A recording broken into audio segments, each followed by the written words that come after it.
নমস্কার বন্ধুরা, আবার একটি ছোট্ট মিনি ব্লগে আপনাদের কাছে হাজির হয়ে গেছি।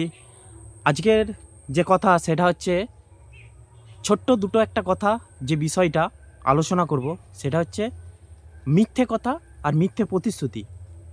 এই দুটো জিনিসই ভয়াবহ এবং ভয়ঙ্কর। মিথ্যে কথা বলে কাউকে তৎক্ষণাৎ আপন করা যায়, কিন্তু পরক্ষণে বা পর মুহূর্তে তার কাছ থেকে তোমাকে কটু কথা এবং তার কাছে বিচ্ছেদের কারণ হতে থাকবে। এবং মিথ্যে প্রতিশ্রুতি দিয়েও কারো কাছ থেকে কোনো জিনিস বা কারো কাছ থেকে কোনো বড় কিছু প্রাপ্তি করা, সেটা দীর্ঘস্থায়ী কোনো দিনই হবে না, ক্ষণস্থায়ী হবে।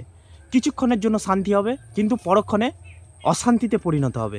তাই কাউকে প্রতিশ্রুতি বা কাউকে মিথ্যা কথা বলে কারো কাছ থেকে কিছু জিনিস ছিনিয়ে নেওয়া বা কাউকে আপন করা, এই দুটো জিনিসই সবথেকে নিন্দনীয় এবং সবদিকে খারাপ, যেটা কোনো দিনই আপনার পক্ষে সঠিক কাজ হবে না এবং আপনার বসে আসবে না। ঠিক আছে? কারণ মিথ্যে কথা কোনো দিনই দীর্ঘস্থায়ী হতে পারে না বা দীর্ঘকালীন হতে পারে না। ওটা একমাত্র স্বল্পখানিক বা স্বল্পতা সুখের জন্য। তাই আমাদের সবসময় মনে রাখতে হবে, মিথ্যা কথা বা মিথ্যে প্রতিশ্রুতি দিয়ে কাউকে ঠকানো চলবে না এবং ঠকানো উচিত না। এইটা আমাদের সবসময় মাথায় রাখতে হবে।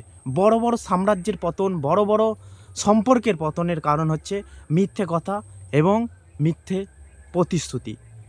আজকে ছিল এটুকুনি। দেখা হচ্ছে পরের ভিডিওয়ে। সুস্থ থাকবেন, ভালো থাকবেন এবং নিজের প্রতি খেয়াল রাখবেন।